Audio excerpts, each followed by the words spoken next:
beyond the hills, where the forests grew thick and the rivers ran deep, nestled the village of Ulaka. Its people were renowned across the land for their bountiful crops and livestock, their wealth increasing year after year. But for all their outward success, a dark truth lingered like a shadow over the village. The men of Ulaka ruled with iron fist, treating their wives with unyielding cruelty, dishonoring them by bringing in women from far and near into their matrimonial home, thereby defiling their marital vows. The women of Ulaka were strong, for they had to be. They worked tirelessly, tending the fields, raising their children, and enduring their husbands' anger and unfaithfulness. Many bore bruises on their skin and scars in their hearts. The laughter that once filled their homes was now a distant memory.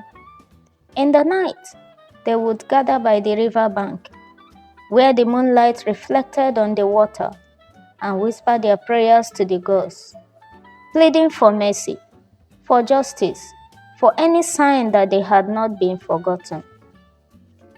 Yet the gods remained silent, or so it seemed. The men continued their reign of terror, proud and boastful, believing themselves invisible. They mocked the gods, laughing at the idea that any higher power could ever touch them. But deep within the earth, beneath the roots of the ancient trees, the gods were listening. One night, as the moon hung high and full in the sky, the village elders of Ulaka called for a great yam festival. It was a tradition that had lasted for generations, a time when the entire community gathered to celebrate the harvest. The men, their chests puffed out with pride, held their wives close, though not out of love, but to show off their power. They ate and drank, boasting of their strength and riches, as if they had achieved it all alone, regarding their wives like they do not exist. The women, silent and solemn, stood in the shadows, their eyes downcast but burning with resentment. They had sacrificed just as much, if not more, but received none of the glory or even recognition. As the night grew darker, the air seemed to thicken. The breeze that once cooled their skin turned still and heavy, carrying an unnatural quiet. The drums that had echoed through the village fell silent, one by one, until only the sound of the crackling fire remained. Then, in an instant, the skies darkened, the stars vanished, swallowed by clouds darker than midnight. A deep rumble of thunder rolled across the land, shaking the ground beneath their feet. The men laughed nervously, dismissing the storm as a natural occurrence. But the women felt it first, a shift, a stirring in the earth, as if something ancient had awoken. Suddenly, a voice boomed from the heavens, a voice so powerful it seemed to come from the very core of the earth itself. Men of Ulaka, the voice thundered. You have defied the sacred bond of life. You have turned your hand to ruling with violence and breaking the trust of your ancestors. For this, the gods have come to judge you. Panic seized the men as the earth began to tremble violently beneath them. The fire in the center of the village roared high into the air, as if reaching for the heavens. From within the flames, a figure began to emerge, tall, majestic, and terrifying.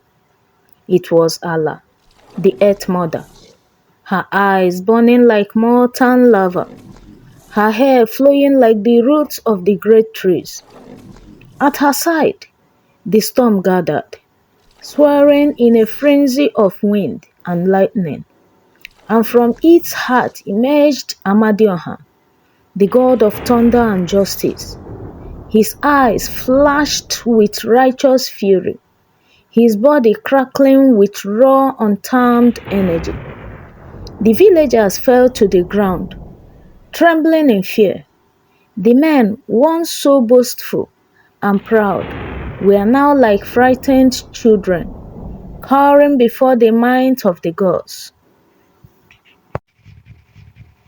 For too long, you have abused the power given to you by the land. Allah said, her voice deep and unyielding. You have mistreated the women who share your life, who bear your burdens, and who deserve your respect. This cannot be allowed to continue.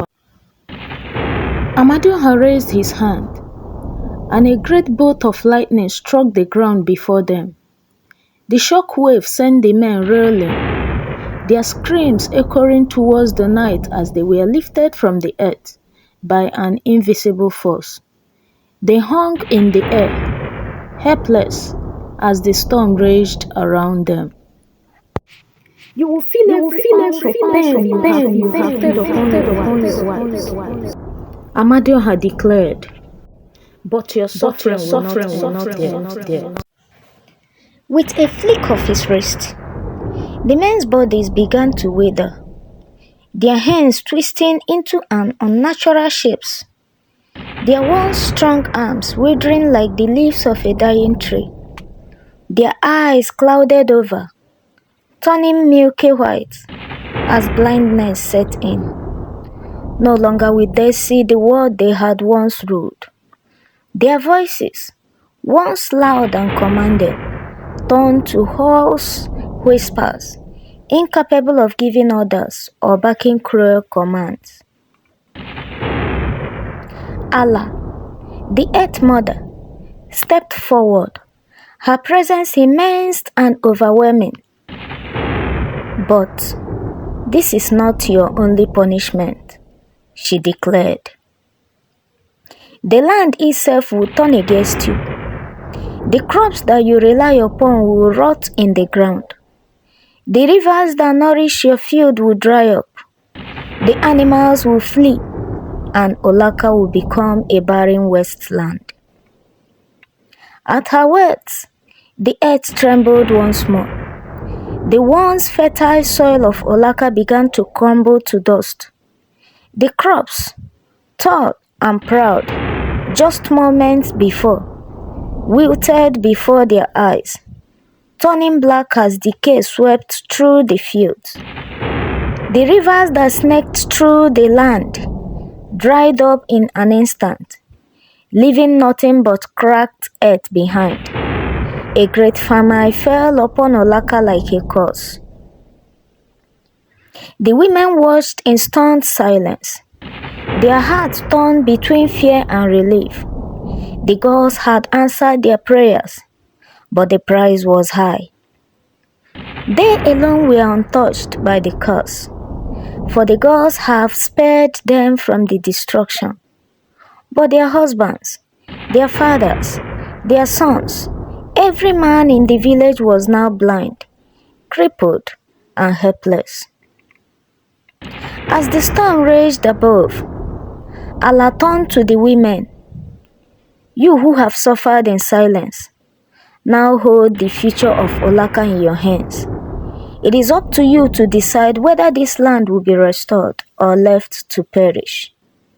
Allah said.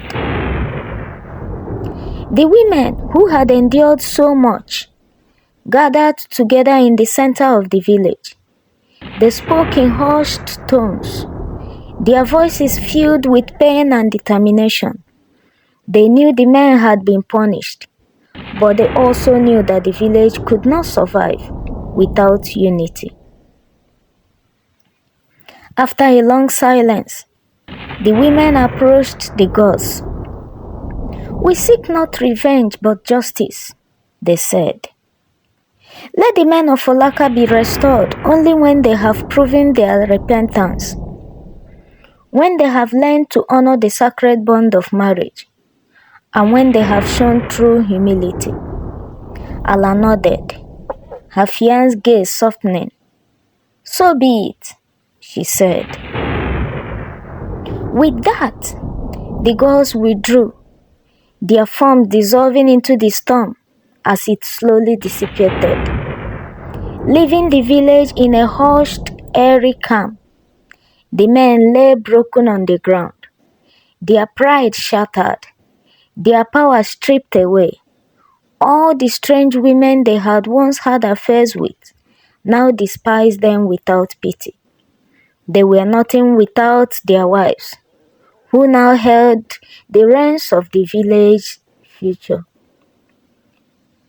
For many years, Ulaka suffered under the weight of the curse. The land remained barren, and the men, blind and crippled, learned to depend on the very women they had once oppressed. Slowly, they began to change. Their arrogance faded, replaced by a deep sense of shame and regret. They learned to listen, to care, to walk alongside the women, not as masters, but as equals. Only when the men of Ulaka had truly transformed did the earth begin to heal. The rains returned, the crops grew tall, and the rivers flowed once more. Ulaka was restored, not to its former glory, but to something greater. A village built on respect, equality, and harmony. And so the tale of Ulaka became a legend, passed down through generations, a reminder that the gods are always watching, and that the balance of life is sacred. Those who break that balance will face the full wrath of the gods, swift, severe, and unforgettable. Moral lesson. The story of Ulaka teaches profound lessons. Among them are: number 1, the sacredness of marriage. Marriage is a bond based on respect, loyalty, and mutual support. Dishonoring this sacred bond, especially through cruelty and betrayal, leads to severe consequences. 2, justice will prevail. No matter how powerful or untouchable one may feel, justice will always find a way. Abuse of power and disregard for others invites punishment and eventual downfall. 3, respect for equality. Relationships and communities thrive when people treat others as equals. Disregarding or mistreating others because of perceived superiority leads to societal collapse. 4, true repentance leads to restoration. Change and redemption are possible, but they require genuine humility, respect, and repentance. Only when the men of Ulaka transformed their hearts did prosperity return to their land. 5, divine retribution. The gods are ever watchful, and those who exploit and harm others will face consequences. True balance in life requires honoring sacred values and treating others with compassion. Subscribe to my YouTube channel and click on the notification bell to be notified when a new video is posted. Also, follow me on Instagram, TikTok, and Facebook. Remain blessed.